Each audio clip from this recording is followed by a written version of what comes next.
Thank you so much for joining me today. My name is Sean Egglestone and I'm a registered dietitian.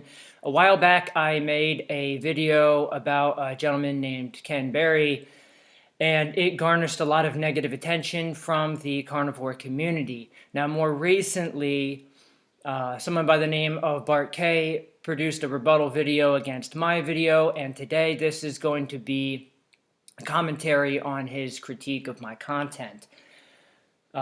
With that being said, I am not going through that video piece by piece. It would take entirely too long, so I've divided up his video into basically 5 categories. And the first one that we'll start out with is he belittles my experience and fails to establish himself as a professional. Now, as a registered dietitian, I've taken a lot of anatomy and physiology classes. I took one through the Pennsylvania State University when I was in high school. It was a year-long anatomy and physiology class with a lab. And then in my undergrad in neuroscience, I took neuroanatomy and physiology. And then in my master's program in nutrition, I took anatomy and physiology as well as digestion, metabolism, absorption and excretion of nutrients through the GI tract. So I have extensive knowledge on A&P. Moreover, as a dietitian, I had to go through a 1-year long internship. There's an exam, there's continuing education units, and then I also work full-time as a registered dietitian in the clinical, both inpatient and outpatient setting. So I feel like I'm more than qualified to speak on this subject. Meanwhile, Bart has called himself a nutritionist, which we know has no legal credentialing. There's no standardized education requirements. There's no formal agreed upon definition of what a nutritionist actually is. He also calls himself a physiologist, which again, maybe he has a degree in physiology, but he fails to explain what his background is in his formal education, what he does for a living. He's a bloke who is a registered dietitian, so therefore knows clearly absolutely nothing about science or nutrition or human physiology or anything remotely connected with any of those things by very virtue of the fact that he's been through an indoctrination program run by the Dietetics Association. He also makes a comment on a 2-page ketogenic paper that I wrote with 45 works cited, and he mentioned that it's not published anywhere, so I'm curious if he's also a published author or researcher in the area of nutrition. So the fact that you wrote a little paper, by the way, is it published anywhere? Or is this just your little story that you wrote? Once upon a time, there was a little boy who thought he knew something about science. That lists all the dangers of following. I mean, it lists all your stupid, ignorant, fucktarded opinions.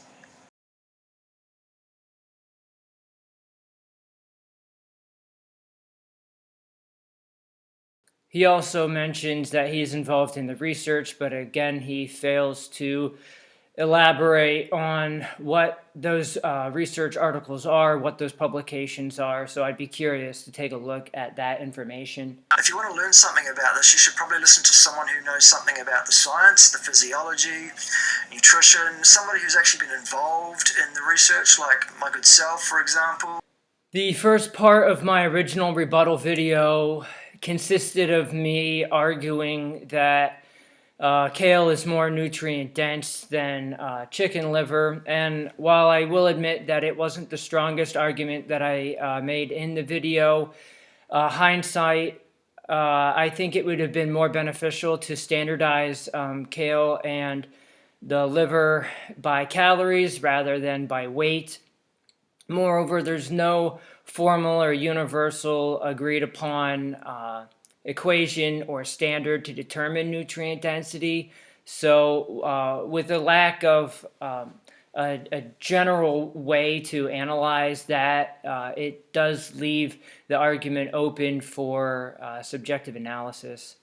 Moving into the second part of the argument, he makes claims that he fails to support with scientific evidence The first being that the calcium in kale is not readily absorbed because of its concentration of oxalates. However, we see in this study that the calcium to oxalate ratio actually favors the absorption of calcium in kale. It's not particularly high in oxalates compared to something like spinach. Kale has more calcium, which you can't access because it's biochelated with oxalate in the form of calcium oxalate. You're asking for trouble there, actually.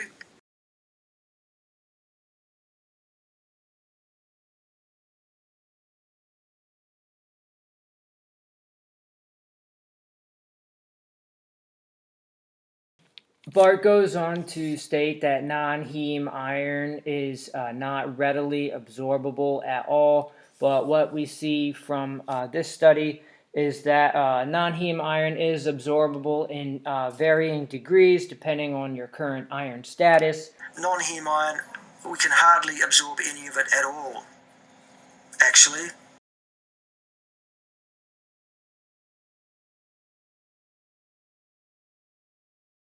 Moreover, if non-heme iron wasn't absorbable, then vegetarians and vegans would have higher rates of iron deficiency anemia, and we just don't see that. Ironically, the study does point out that non-heme iron makes up a considerable part of our iron stores in our body compared to heme iron. The next claim is that in Okinawa, prior to the war, the intake of pigs made up the majority of the calories, and the diet was supplemented with sweet potatoes, again, offering no sources to back that up. And again, the vast majority of the data that I've been able to find on dietary patterns in Okinawa is that the majority of their calories came from plant sources, and specifically that being sweet potatoes. There is some argument over the amount of pig or meat intake. It's somewhere between 3 grams and 90 grams or 3 ounces a day. It's not entirely clear, although it certainly does not make up the majority of their caloric intake. By the way, Okinawan's main source of energy before the war, pigs. Pigs and sweet potatoes. Mostly pigs with a bit of sweet potatoes thrown in.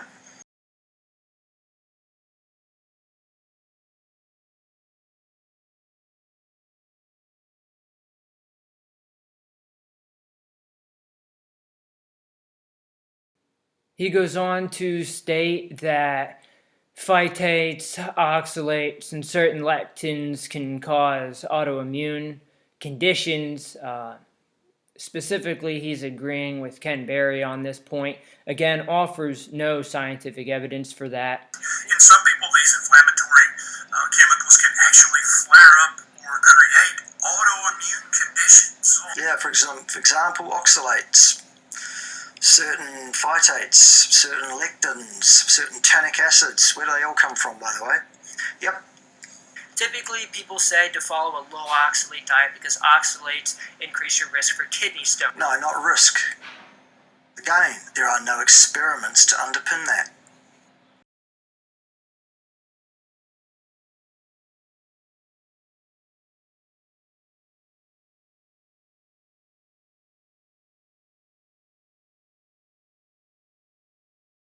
Show me an experiment. There aren't any. There aren't any. Absolute lie.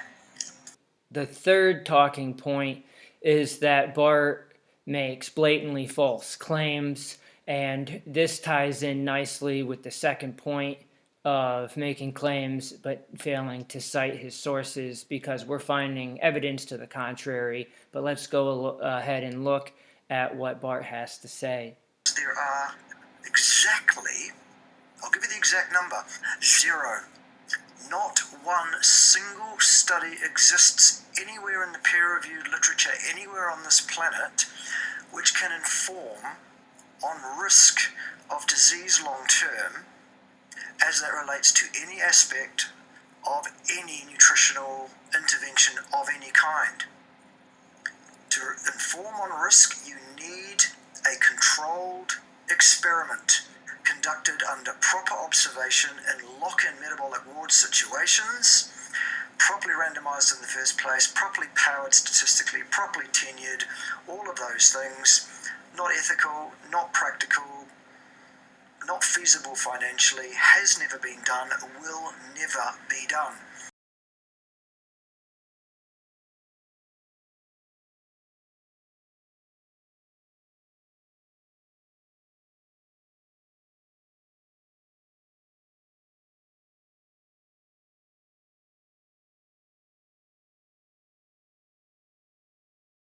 One of the most absurd arguments that Bart makes is that there's no classification for carbohydrates. No, there are no types of carbohydrate, you buffoon.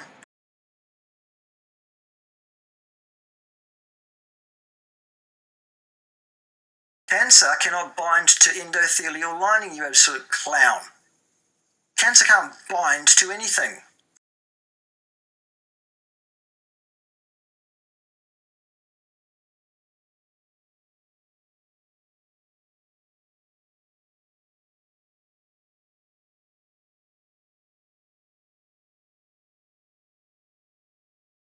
The fourth talking point is that Bart makes double standards. He continually talks himself up in regards to his GI videos, his TMAO video, in terms of being someone that's knowledgeable and involved in the research. But then when I reference a video or a paper that I've made that has extensive scientific research in the work cited, somehow that is construed as not being evidence-based or pure garbage. I've covered that on my channel as well.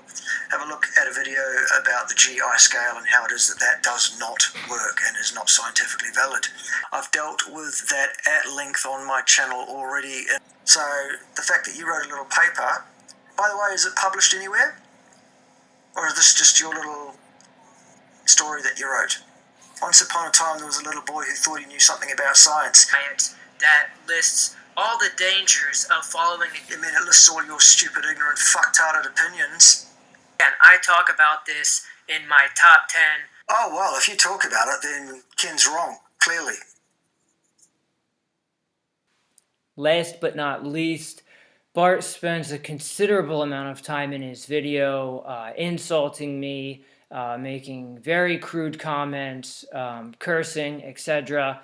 That was one of the reasons why I disabled the comments on my original video, because of just the sheer inappropriate unprofessionalism that I was receiving. And again, we're seeing it in full force here in his rebuttal video against mine.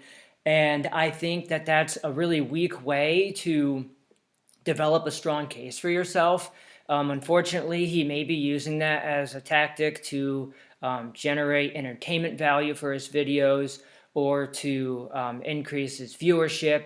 But I think it's a very weak way to argue. I think that providing more works cited would have been a way to substantiate his argument in a more professional way. And to be quite honest, I feel really bad for him that he has to talk down to other people, belittle them, and call them names, because it's not the right thing to do. And when we're dealing with something that's science-based like nutrition, we should really let the scientific studies speak for themselves.